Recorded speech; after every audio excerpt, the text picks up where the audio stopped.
Pada keesokan hari yang indah, cerah dan baru banget mataharinya muncul, Pangeran Seon kayak kelihatan gak semangat buat nyambut pagi. Dia ngeluh karena semalaman gak tidur gegara gugup untuk hari ini. Tapi mau gimana lagi, hari tetap memaksanya buat bangkit dari tempat tidur. Dia lalu ngelihat keluar jendela dan ngedumel kalau hari ini adalah hari dimana dia akan masuk ke akademi. Sedang di halaman, Seon ngelihat jika pengawal Jang nampaknya sedang berlatih. Setiap gerakan bela diri yang dilakukan oleh Jang diem-diem selalu diamati oleh Seon setiap pagi. Tapi kadang dia juga ingin mempelajari teknik tersebut. Tapi ada satu hal yang ngebuatnya tidak pernah mempelajarinya, yaitu terkait sumpahnya kepada almarhum ibunya kalau dia bersumpah tidak akan mempelajari ilmu bela diri sampai nanti masuk ke akademi. Di lain itu, orang-orang dari 6 klan yang mengawasi juga pasti tidak akan membiarkan itu terjadi. Saat lagi ngelamun mikirin itu, tiba-tiba Nano manggil Seon. Si Nano terang-terangan langsung ngomong mau nawarin buat memindai pergerakan bela diri milik pengawal Jang. Ngedenger itu si Seon ya langsung terkaget-kaget. Dia nyoba mastiin ulang dan ngomong ke Nano, "Jadi maksudmu kau bisa memindai latihan bela diri Jang dan mentransfer ke dalam kepalaku?" Ngedenger itu Nano negasin kalau bukan hanya itu saja, bahkan program miliknya juga menyimpan banyak data dari beragam ilmu bela diri dan saat ini juga bisa ditransfer semuanya. Emang si MC ini kayak beruntung banget hidupnya pak, nge-cheat dia ini. Tapi sayang dia bukan villain, jadi masih kayak ragu-ragu tuh mukanya. Bahkan dia sampai bilang ke Nano, apa gak masalah kita nyuri teknik bela diri milik Jang. Dan dia masih sempet-sempetnya pengen izin dulu coy. Lalu habis mikir panjang lebar itu, ujung-ujungnya dia bilang ke Nano kalau nanti sore bakal ke akademi. Jadi dia akan ambil tuh jurusnya si Jang buat bekal kalau ada apa-apa nantinya. Setelah itu Seon langsung ngasih perintah ke Nano buat memindai. Dan segala gerakan yang dilakukan Jang dengan cepat langsung dipindai, mulai dari gerakan dasar sampai gerakan rumit. Sampai akhirnya setelah beberapa saat ngelihat setiap gerakan pengawal Jang, pemindaian akhirnya selesai dengan ngehabisin waktu setengah jam. Habis itu semua gerakan tersebut langsung dikirim ke otak Seon. Di sono Seon langsung kelelahan coy, habis nerima informasi yang begitu banyak. Hingga dia kaget karena pemindaian benar-benar berhasil. Dan ia tersenyum puas akan segala jurus yang telah dikuasainya. Dengan cepat Seon langsung melesat, ngambil senjata dan niat buat uji coba teknik yang baru dia dapat. Sebelum ngelakuin uji coba, Seon mikir kalau diem-diem bakal ngelakuinnya supaya pengawal Jang tidak ngelihat dirinya berlatih. Habis itu dia langsung nutup jendela, ngambil kuda-kuda dan melakukan pernapasan. Matanya terbuka dan satu tarikan nafas ngelakuin hentakan dan ngelepas semua jurusnya. Sampai akhirnya dia berhasil ngelakuin jurus milik pengawal Jang. Di sono dia ngomong kalau jurus ini hasilnya sama persis seperti latihan yang dilakukan Jang selama 20 tahun. Tapi ada yang ngebuat Seon kepikiran, yaitu tentang tubuh dan staminanya karena dia tidak ngelatih semua itu. Tiba-tiba si Nano ngasih tahu kalau dia bakal transfer juga otot latihan yang dihasilkan selama 20 tahun. Awalnya Seon mikir apakah perlu juga hal semacam itu ditransfer. Dan bener aja seluruh tubuh Seon langsung ngerasain reaksi kesakitan. Padahal si Nano udah nyuruh buat segera transfer hasil ototnya juga. Lalu karena itu Seon langsung tak bisa gerakin tubuhnya. Di sana dia nanya sama Nano, kenapa bisa terjadi hal seperti itu? Si Nano ngejawab kalau pelatihan berulang yang dilakukan Jang juga akan ngebentuk otot. Sedang si Seon ini hanya punya jurusnya, tanpa diimbangi otot yang ngebentuk. Dan hasilnya ototnya Seon bakal ngalamin kerusakan. Ngedenger jawaban itu, si Seon gak paham yang dijelaskan sama si Nano.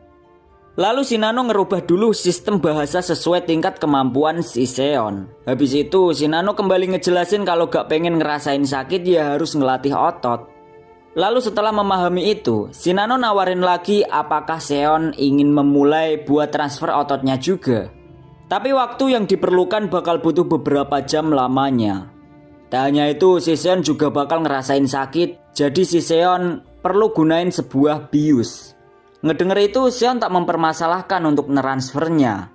karena untuk saat ini masih ada waktu sampai sore nanti saat berangkat ke akademi. Habis itu Seon kembali nanya terkait rasa sakit saat ditransfer otot.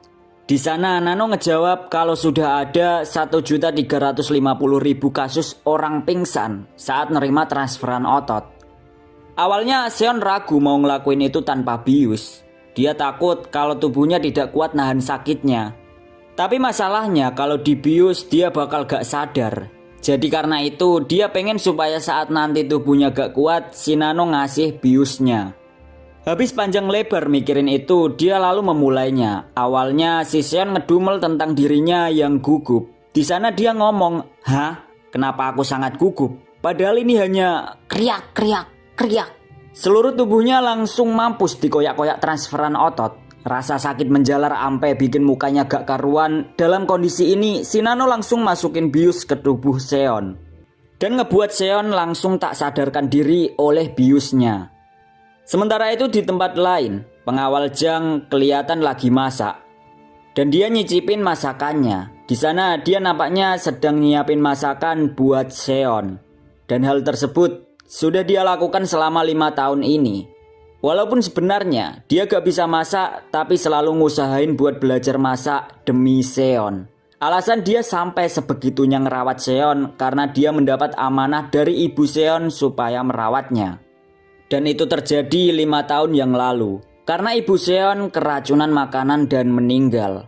Dan untuk saat ini si Jang berniat bikin masakan spesial karena hari ini Seon bakal masuk ke akademi. Saat sedang mikirin itu, Jang ngedenger suara orang jatuh yang tak lain Seon itu sendiri. Dengan begitu dia langsung melempar pisau dapurnya dan segera ke kamar Seon. Di sana dia mendapati Seon telah terkapar. Ngelihat itu Jang langsung meriksa kondisinya. Saat tahu hasilnya kalau tubuh Seon tak ada masalah, dia langsung cari tahu tentang persoalan apa yang telah terjadi.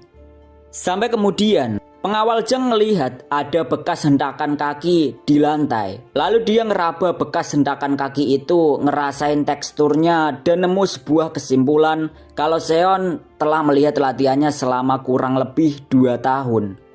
Dia tersenyum puas dan ngerasa kalau itu luar biasa. Karena cuma hanya ngelihat latihannya selama 2 tahun, Seon udah bisa nyamain hasilnya kayak latihan yang dilakukan Jang selama 20 tahun. Beberapa saat kemudian Seon kaget dan telah nyadar dari efek biusnya. Habis itu dia protes ke Nano dan gak mau-mau lagi ngelakuin itu tanpa adanya bius. Padahal dari awal si Nano udah ngasih tahu emang kayak batu nih kepalanya. Lalu setelah itu dia heran karena dirinya udah ada di atas kasur. Tapi dia duga kalau itu adalah ulah Jang yang udah mindahin. Setelah itu dia ngambil lagi tuh senjatanya. Di sana dia pengen uji coba otot-otot barunya, apakah masih sakit atau enggak kalau pakai jurus milik Jang. Seketika setelah itu dia ngambil pernapasan, lalu mulai menggerakkan tubuhnya dan memulai tekniknya. Dan bener aja dia langsung berhasil. Apalagi dengan otot yang mampu ngeimbangi kekuatannya, dia ngerasa serangannya sangat akurat. Karena itu dia nyoba buat ngelakuin gerakan lagi dan ngerasain kalau gerakan itu seperti menebas udara. Dan dia ngerasa seneng telah bisa melakukannya. Tak berhenti sampai sana, dia nutup gerakan tersebut dengan amat indah. Tapi gerakan itu masih rangkaian gerakan dari tahap awal. Habis itu dia mau lanjut buat gerakan tahap kedua. Kaki mulai melesat dengan cepat, menghentak lantai dengan indah dan penuh tekanan kekuatan. Tiba-tiba dia ngelihat ke lantai dan lantainya hancur dengan bekas jejak kakinya. Di sana dia ngomong kalau itu sangat buruk, padahal dia sama sekali kagak gunain neigong atau semacam internal skill. Sebut baik tenaga dalam. Tapi yang ngebikin dia heran kenapa sampai bisa nyebabin adanya bekas kaki. Ngomongin soal itu dia mikir apa jangan-jangan dia udah siap buat pakai Weigong, semacam external skill atau kemampuan dari luar. Tapi semua itu langsung dia kesampingkan karena dia lebih takut sama pengawal Jang kalau ngelihat bekas kakinya ada di lantai. Baru saja dipikirin, suara Jang kedengar dari luar pintu, nyuruh dia buat sarapan. Sontak dia langsung panik kagak karuan dan nyoba ngilangin dengan gesek-gesek sama kakinya. Lucunya dia berharap jejak kakinya bisa hilang. Emang aneh nih bocah. Habis itu spontan si pengawal Jang masuk ke kamarnya. Respon Seon narik meja dan nutupin jejak kakinya. Dia ngalihin dengan ngomong kalau lagi lapar banget. Tapi si Jang ngingetin, bukannya tadi kamu pengen makan deket jendela? Itu meja kenapa dipindah situ? Spontan Seon ngeles dengan bilang kalau dia pengen makan di ruang utama karena dia pengen makan bareng. Sebab nanti juga bakal pergi ke akademi, jadi dia pengen buat momen kebersamaan. Sembari dia cengar-cengir dan berharap si pengawal Jang ini kagak ngelihat bekas kakinya. Singkat cerita, makanan disiapkan di atas meja. Tumis pakcoy, daging babi, dan nasi dengan telur di atasnya. Sebuah menu favorit Seon. Ngelihat makanan itu, Seon langsung terharu. Dia mikir kalau itu bakal jadi sarapan terakhirnya karena nanti dia bakal pergi ke akademi. Tiba-tiba saat lagi sedih-sedihnya ngebayangin perpisahan sama si Jang, si Nano nyeplos dan ngasih info yang menurut Seon kagak guna. Info tentang perubahan emosi Seon yang tiba-tiba sedih. Dan hal itu ngebikin tenggorokannya bakal ada rasa asemnya. Maka dari itu si Nano nyuruh buat segera makan. Ngedenger itu Seon sedikit kesel karena lagi sedih malah dikasih info kagak jelas. Lalu habis ngebuat Nano masuk ke mode senyap, Seon langsung nyantap makanannya dengan cepat dan bakal ngehabisin semua itu tanpa sisa. Bagi seorang ibu, pengawal Jang nyuruh Seon buat makan pelan-pelan, takutnya dia tersedak. Dan akhirnya beres. Setelah selesai makan, pengawal Jang nanya ke Seon, kapan kau mempelajari teknikku? Ngedenger itu spontan Seon kaget dan pura-pura kagak ngerti ama yang dimaksud si Jang. Dan dia ini sebenarnya kagak tahu coy kalau si Jang ini udah tahu semuanya. Habis itu si Jang megang meja makannya tuh, lalu ngangkat meja itu dan terlihatlah bekas kaki, yang mana bekas kaki ini dibuat oleh Seon sebelum dia pingsan. Lalu habis ngeliatin itu, Jang ngomong kalau itu adalah jejak dari gerakan kedua tekniknya dan menurutnya itu sangat sempurna. Ngedenger itu Seon langsung merenung. Dia mikir kalau mencuri teknik orang lain itu kayak hal tabu bagi seorang murim. Dan karena itu ia ngerasa telah ngelakuin kejahatan dan kagak masalahin jika nanti pengawal Jang membencinya. Tapi hal yang gak dia duga, si Jang tiba-tiba ngomong kalau itu kerja bagus. Lalu Jang ngasih nasihat kalau dia cuma penjaga dan tugasnya ya buat jagain si Seon. Jadi kalau Seon bisa bela diri itu jadi hal yang lebih bagus. Ngedengar itu Seon cuma bisa mewek. Habis itu Jang tiba-tiba ngasih kertas yang isinya teknik buat ngalirin energi Neigong supaya jurusnya lebih sempurna. Dan Jang juga ngomong kalau dia cuma bisa ngasih itu karena masih banyak hal bagus yang perlu dipelajari di akademi nantinya. Seon yang menerima kertas itu ya langsung mewek. Dia nangis sesenggukan dan ngerasa dirinya diperhatikan banget sama si Jang. Sementara pengawal Jang yang ngelihat Seon nangis, dia keinget kalau dulu Seon juga pernah ngomong bakal kagak akan nangis lagi setelah ditinggal ibunya itu. Dan sembari bawa nampan bekas makanan, pengawal Jang membatin jika dia udah ngurus Seon selama 5 tahun sejak ibunya meninggal. Tapi menurutnya Seon masih perlu kasih sayang orang tuanya. Lalu sebelum Jang keluar dari ruangan, dia bilang pada Seon walau bagaimanapun dia tidak akan selalu bisa bersama setelah nanti Seon keterima di akademi. Jadi Jang nyuruh Seon buat nangis sebanyak mungkin yang dia pengen. Tapi setelah itu dia harus lebih kuat dari siapapun. Ngedengar itu Seon langsung memberi rasa terima kasih dan pengawal Jang juga sudah mulai keluar ruangan. Sedangkan Seon ini ternyata kayak kagak kuat lama-lama nangis pak. Dia langsung nyedot ingusnya dan bilang kalau saat ini dia gak akan takut sama siapapun. Dan gak akan ragu lagi menghadapi apapun. Karena walaupun ibunya sudah tidak ada, Seon ngerasa kalau masih punya tempat untuk kembali.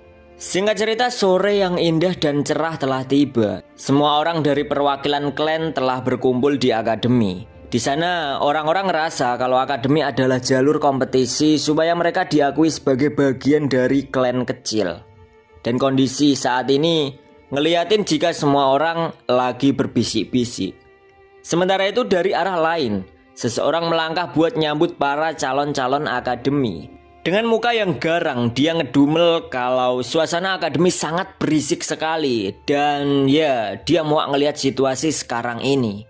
Dengan garang si penjaga atau guardian kiri, dengan gelar Raja Api Le Huamyung, ngomong ke semua orang, apa kalian datang kagak mikir kalau ini mungkin bisa jadi tempat terakhir? Habis itu semua orang bisik-bisik padanya ngomongin kalau Raja Api ini termasuknya salah satu orang terkuat di Demonic Cult. Sedangkan si Myung ini perhatiannya ngelihat ke barisan depan dan dia ngelihat barisan perwakilan dari 6 klan utama, para pangeran. Oh ya coy, berhubung nanti semua ada nama Seon di depannya, jadi kita pakai nama tengah sama akhir aja pak. Oke, lalu kita lanjut perkenalannya pak. Pertama ada dari Dark Clan, bernama Seon Muyin. Kita panggil aja Muyin. Kedua dari Sword Clan, bernama Seon Kyungwon. Kita panggil Kyungwon. Ketiga ada dari Spring Clan, bernama Seon Mukum. Kita sebut saja Mukum. Keempat dari Poison Clan, bernama Seon Jongsum. Kita panggil Jongsum. Kelima ada dari Blade Clan, bernama Seon Yuchan. Kita sebut Yuchan. Keenam ada Sound Clan, bernama Seon Wonryuh. Kita sebut Wonruh.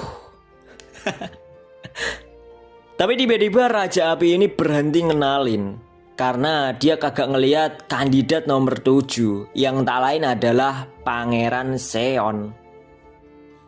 Beberapa waktu lalu saat pertemuan di akademi, tepatnya di pintu masuk, Seon kelihatan kayak bingung gegara kagak ngeliat tanda pengenal nama miliknya. Di sono orang yang ngelayanin Seon ngomong kalau dia emang kagak lihat tanda pengenal pangeran ketujuh.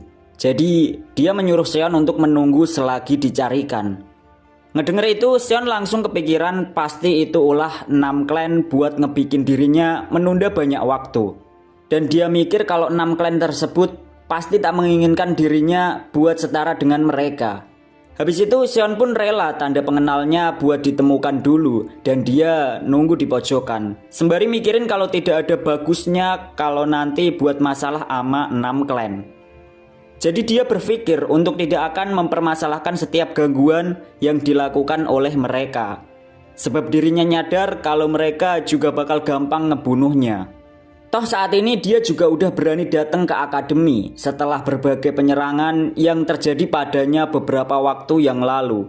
Jadi karena itu dia bertekad akan menjadi lebih kuat dari siapapun di dalam Demonic Academy. Setelah itu terlihat barisan dari peserta akademi sudah berbaris rapi. Dan Seon juga nampaknya telah masuk di akademi setelah mendapatkan tanda pengenalnya. Tapi yang jadi persoalan dia kagak bisa nerobos menuju ke barisan depan. Saat orang-orang melihat Seon, mereka berbisik-bisik soal name tag atau tanda pengenal hitam milik Seon yang merupakan pangeran ketujuh. Dan mereka ngomongin Seon karena rumor yang beredar Seon ini kagak bisa teknik bela diri sama sekali. Seon yang nyadar jika dirinya diomongin cuma bisa pasrah ketika orang-orang menertawakannya. Sedang Raja Api nyadarin kalau pangeran ketujuh ternyata ada di belakang. Dia mikir kalau itu kelihatan aneh karena harusnya Seon ada di depan. Tapi Raja Api malah nyimpulin kalau itu merupakan strategi yang bagus untuk menarik perhatian. Habis itu suara trompet dibunyikan yang menjadi sebuah tanda kalau Lord akan datang menyambut. Seketika langkah kakinya mulai terlihat, adapun kedatangan Lord juga dibarengi oleh kedatangan para guardian lainnya. Melihat kewibawaan itu, semua orang cuma bisa melongo kagum dengan pesona Lord mereka. Hingga kemudian sosoknya mulai dinampakkan, dibarengi guardian lain yang mengikuti menunggunya untuk duduk di singgasana. Dari arah lain hal kocak ngeliatin kalau ada sedikit perseteruan. Raja Api nampak muak ngelihat guardian lain yang dalam kondisi pakaian lusuh dan lagi mabuk. Dia adalah guardian kanan dengan gelar Crazy Blade bernama Seop Meng. Di sono Seop Meng tak terima karena si brengsek merah tua matanya pecicilan ngeliatin dirinya. Perseteruan itu tampaknya langsung berhenti ketika dilihat oleh guardian bertopeng yang menyuruh mereka buat diam. Dia ternyata adalah ketua guardian, Raja Guardian yang agung, Marakyum. Habis itu Lord mulai menduduki singgasana. Dia adalah satu dari 5 orang terkuat di Murim, Lord Seonma Gold, yang bernama Seon Yojong.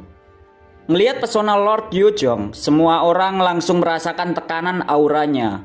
Semua orang berbisik-bisik kalau mereka ampe kagak bisa ngelihat ke atas karena tekanan Lord yang begitu kuat. Sedang dari belakang, Seon yang ngelihat Lordnya dalam hati berkata kalau dia adalah ayahnya. Habis itu Raja Guardian yang agung menyuruh semua orang buat diam. Seketika suasana langsung hening.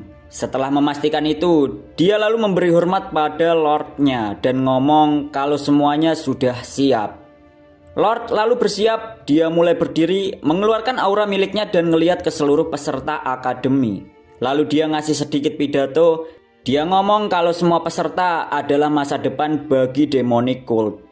Sedang orang-orang yang ngedenger dan ngeliat Lord ngasih pidato ngerasa ada tekanan yang ngebikin mereka ketakutan. Mereka ngomong kalau tekanan itu adalah sesuatu yang disebut Naegong. Di sisi lain Seon juga ngerasain hal sama, dia sampai takjub karena Lord cuma berbicara tapi efeknya masih terngiang di telinganya. Pidato masih berlanjut. Lord masih ngomong kalau akademi adalah tempat buat berlatih dan buat ikatan. Karena itu jadilah kekuatan untuk Demonic Cult. Dan pidato itu langsung disambut sorak-sorai yang menggema dari para peserta, yang semangatnya terbakar seketika.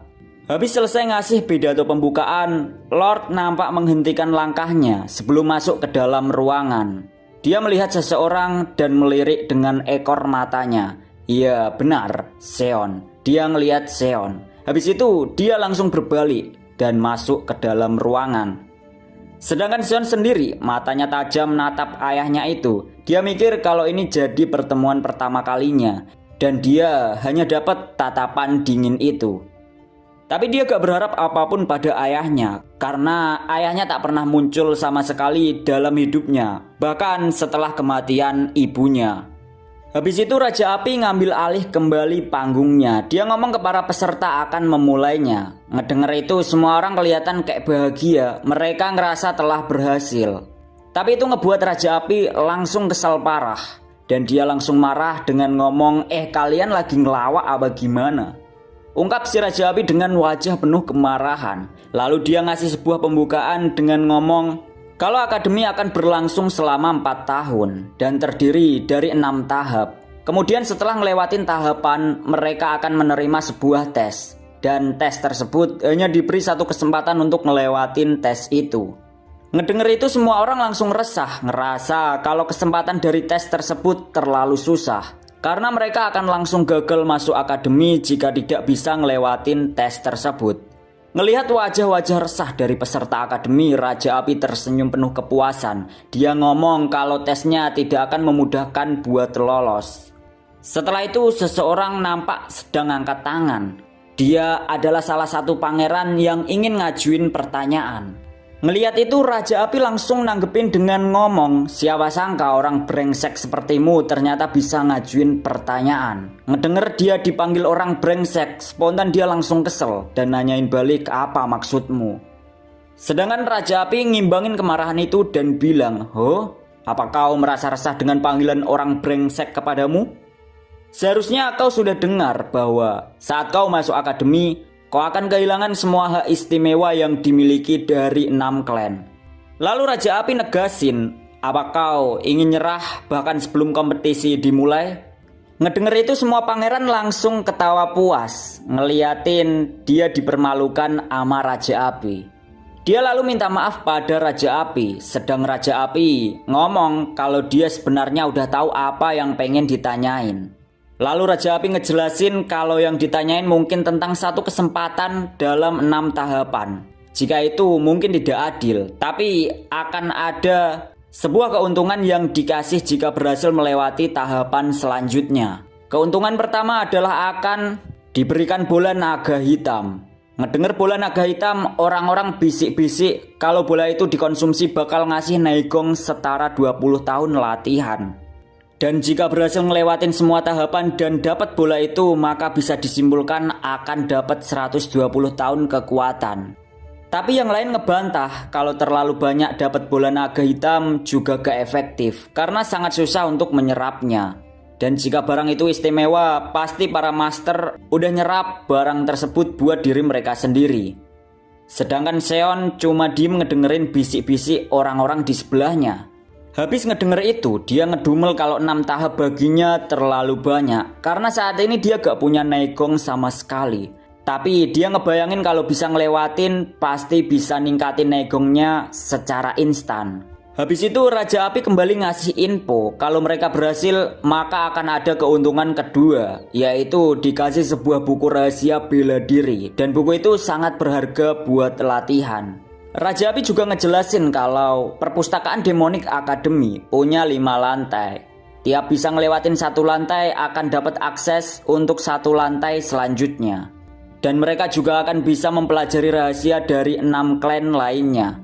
Bahkan tak menutup kemungkinan untuk belajar berbagai bela diri yang lainnya. Ngedenger itu semua orang langsung kembali semangat, berandai-andai jika mereka bakal bisa ngelewatin itu. Sedang Seon yang ngedenger tentang buku bela diri membatin kalau menurutnya buku bela diri sangat berharga dan berguna daripada Naegong. Lalu Raja Api ngasih peringatan bahwa jangan berharap lebih banyak karena kebanyakan dari mereka pasti tidak akan bisa sampai ke lantai 5. Bahkan jika sudah mati dan dibangkitkan lagi buat nyoba ulang. Jadi jangan terlalu berharap.